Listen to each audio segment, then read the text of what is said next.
I now want to go on and talk about inferential statistics.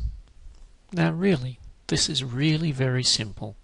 This is just about understanding how we can use a sample that we've described previously and compare it to another sample or many other samples to decide whether these two populations are different. And there's a whole bunch of analytical tools that we can do that with.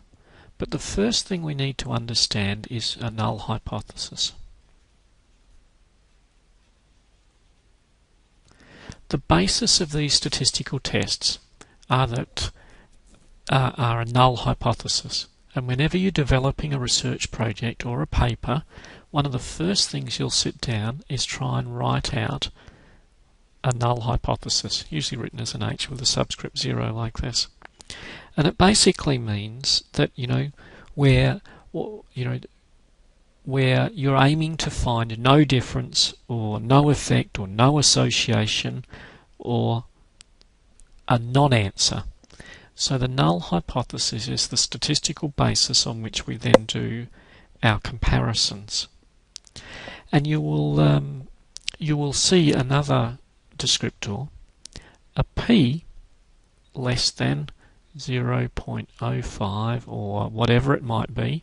In fact, just out of interest, in particle physics, the Large Hadron Collider, where they're looking for bosons at the moment, they will not call something real until the probability is measured at less than what they call 6 sigma, or a very small probability that they're wrong. So P is really what we call P is a probability. It's the probability that you haven't achieved a difference. So for example, P less than 0.05, if you were saying West Australians versus South Australians, and the difference in height between the two groups, one group's average was 5'10" and one group's was 5'6", we'll make the South Australians shorter, why not, hey? And if we said that statistically the probability of that not being a representation of the reality of the population was less than 0.05, in most cases in science we would accept that as a true difference between the two populations. It depends on what we're doing as to the level of the risk that we're willing to hold that we've made a mistake.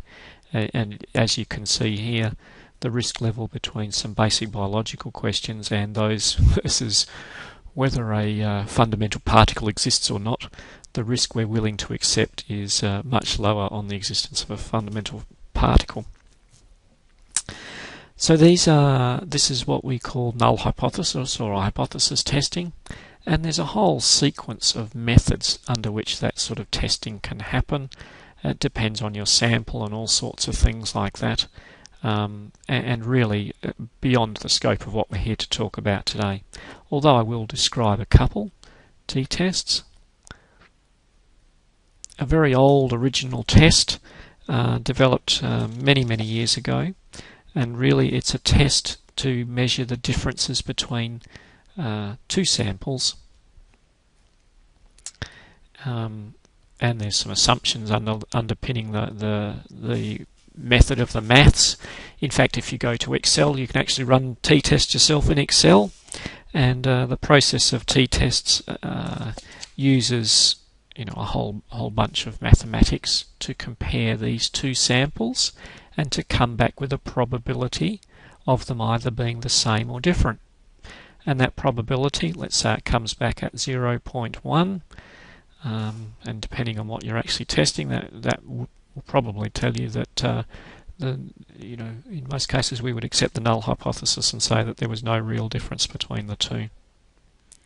So there is a whole series of tests. You may have even heard of ANOVAs. ANOVA is really a really neat approach that we will see a lot in biological sciences these days.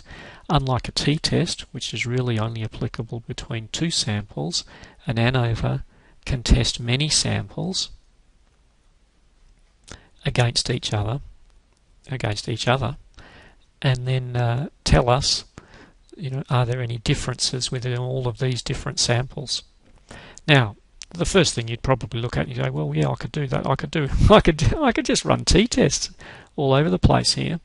I could run a t-test that one against that one. I could run a t-test that one against that one, that one against that one, that one against that one, etc. The problem with doing that is that the more times you run a test, the more probability you have of coming up with the answer that you're looking for. It's just a chance event that it may come up. And it always reminds me of the lovely picture that some people may have seen where they've got an orangutan to draw on a piece of paper, and underneath the painting it says, given enough time, he will draw the Mona Lisa in the end. And that's the reality of what we're doing here. If you run multiple t-tests, in the end, you will find a significant difference. The nice thing about ANOVA is ANOVA overcomes that problem and tests them all in a single test, and prevents you from coming across that sort of what we call a test bias that you may see by running multiple t-tests. But there is a whole series of these sorts of things. You may have heard of correlation coefficients. There's another one. And feel free to look that one up as well and work out how that one operates. But again, that's just a measure of how similar two populations or two results will be. So in summary, statistics is in fundamentally two sectors to statistics. There is the statistical process of describing a population or a sample. So there is the part about descriptive. And we've talked all about that, average, to talk about central tendency and to talk about dispersion, and obviously the number in the sample is important. And then we've talked a wee bit about inferential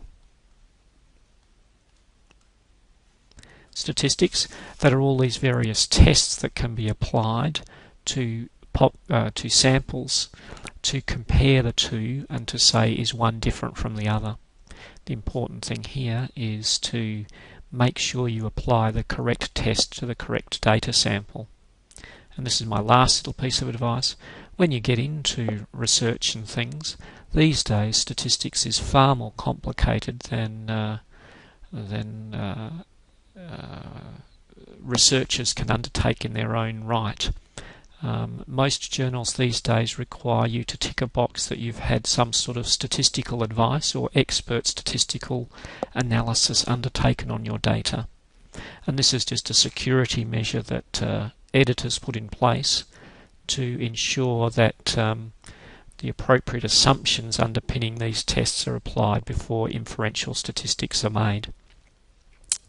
This is particularly the case in this day and age, where with $80 you can buy an SPSS package that can run hundreds of different inferential tests and produce any result you'd like to see. But you have to be very careful that a lot of these inferential tests have some underlying assumptions.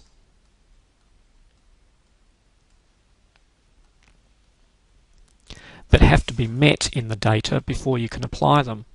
And many statistical packages just run the test and don't actually test the data for all the underlying assumptions.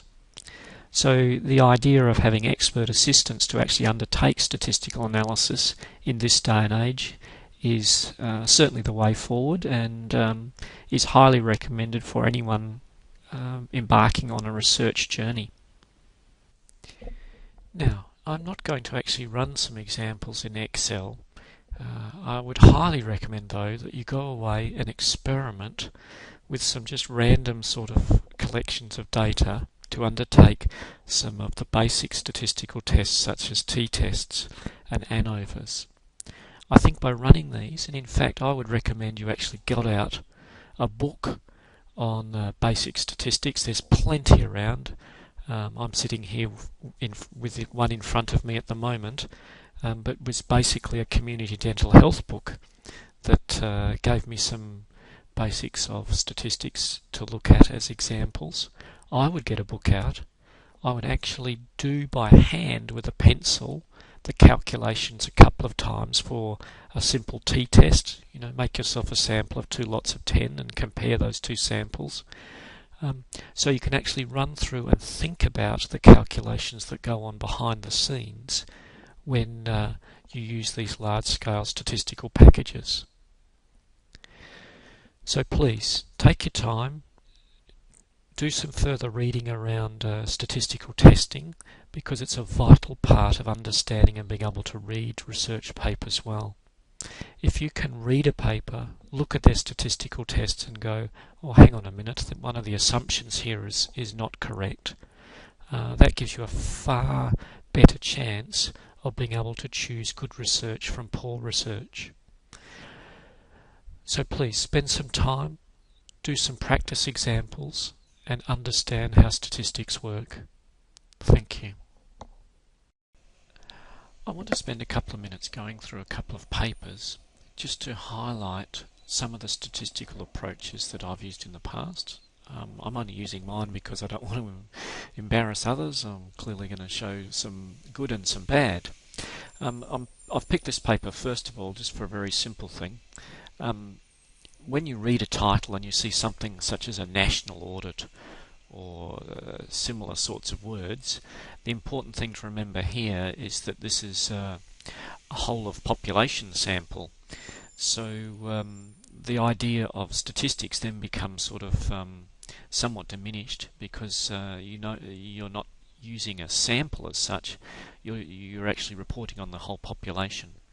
So when you start to look down through here and you see substantial numbers of, and only just simple proportions as the reporting tool, you can immediately work out that as a whole of population analysis, this produces a different sort of outcome. And let's move down and have a look through the text of this and see how that comes about.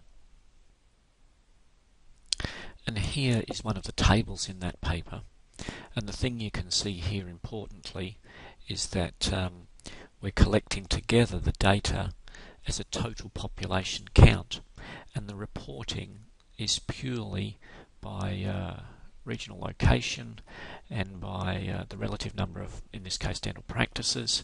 But you can see there is no statistical analysis, there is just straight proportions that are reporting on a total population amount. And just out of interest for those interested, there are about 8,500 dental practices, private dental practices in Australia, and you can read this paper separately if you're interested in the details of it. But I just wanted to show you this as a typical example of a complete data set. Now this paper is slightly different, and this paper is actually a paper that's using a sample of data. And the first thing you do when you look at a paper like this is I always look to the end to see how large the sample was, and then we're going to work through this paper and see the key things that I look for when I'm looking at a paper that is a sample. The first thing, as I said, I look for is the number of elements in the sample, 35,000. That immediately gives me a hint that this is a pretty good sample. But that 35,000 depends on all sorts of things. It depends on the size of the population and the period over which this sample was taken. And if I look down here, you can actually see in the abstract it tells you here that this was a 12-week sample over the entire state of Victoria, which immediately tells me, there's about 4 million people in Victoria and this is a period of 12 weeks. So that's not a bad size sample as an approximate of the data in Victoria. I do also notice in this that it was a multi-centre trial, so that always gives me some confidence that the sampling process is a reasonable sampling process. embarrassingly not written in the abstract, but something that would be really important. And in fact, if I had my time again, I'd write it in the abstract that this was every single case during that 12-week period. So that again means that the sample was a reasonably collected sample. So let's look down this paper and have a look at some of the details within it. When undertaking a statistical check of a paper, which is usually one of the first things I do after I've picked the paper as something I'd like to read, is I immediately run down to the materials and methods and run my eye down to usually towards the end of the materials and methods will be a section that gives you an idea of the statistical approach. And in this case, again, we see it's a 12-week period, and the data points were made up. No data was removed. See, that's the key thing, that if I had my time over, I'd pop that into the abstract to make it clear to the reader. So that makes this a reasonably good sample, statewide, 12-week period, and no dropped data. The subsequent data that makes up this paper, I always look at the quality of the underpinning data, and in this case the paper has used the ABS data for population, which is a national gold standard set of data. So when I look at the methods, I'm trying to look for comfort that the statistical approach has been a reasonable approach. And then when you look down at one of the tables here, I then start to look for the way they've analysed the data, and I can see already that they've actually, us, used some t-tests for some very simple analysis. You'll note that that in this case the analysis was done between two variables, rural and metro, and significant differences using t-tests were applied, and you can see the little marker here that tells you that where the data was significantly different. For two variables with such a substantial sample, the application of t-tests was the appropriate test to apply. I always have a look at a paper to determine the level of significance, and because this is not a clinical trial, at the level of p less than 0.05, I'm quite comfortable with this sort of study being a reasonable level of significance for the type of data and the type of study that it is. And the last paper I'm just going to spend a minute or two is another paper that from our little group. This is about hospitalization data in Western Australia, and again we're going to look through this and work through the sampling issues and the statistical analysis, and just to give you an idea about how I read papers in that sense. So just to speed this process up, I'm only going to show you the abstract and we'll talk through this here. As a quick read of this, the first thing I look at is where did the data come from, and you can see this was a 1-year sample from the Health Department of WA's database, which for those who don't know, this is a fully audited data system in Western Australia, so I have confidence that that data at its base is solid. The data was an extraction from this database, and you can see that it was an extraction, pardon the pun, but it was an extraction about dental caries and children, and that gives you confidence about this data being a solid set of data. There is actually one thing I am going to show you in this paper further down, just to highlight another important. Here we have a part of figure 1 in this paper, and I think the important thing to notice is I always read the figure legend first to work out what the various bars are showing, and this is a good example of where you can see a mean and a standard deviation. And remember, earlier in the paper we said that plus or minus 1 standard deviation will pick up about 68% of the total sample. And it shows you a good rule of thumb. So each of these bars here, this, and then it's error bar running across here. We'll just do that again. It's error bar running across here will represent over 2/3 of the data sample for each region in this case. And a quick rule of thumb when you're looking at diagrams such as this is, here's a good example. We'll just look at these two here, these two bars here. If the bars of one standard deviation do not overlap, and you notice that these two bars do not overlap, if they don't overlap, as a simple rule of thumb, you can probably assume that they are statistically different, statistically significantly different. Whereas, let's look at these two bars here. You notice that these bars overlap. So you can, as a rule of thumb, say that probably these are not statistically significantly different. These are, the means might be different, but because of the distribution of the data, these will not be significantly different. So that's a neat rule of thumb just to use when you're reading papers. If you see overlapping bars, they're not significantly different. This is if it's one standard deviation. If you don't, they probably are. Clearly you need to apply proper tests to prove that, but when you're reading, that's the simple way of doing it.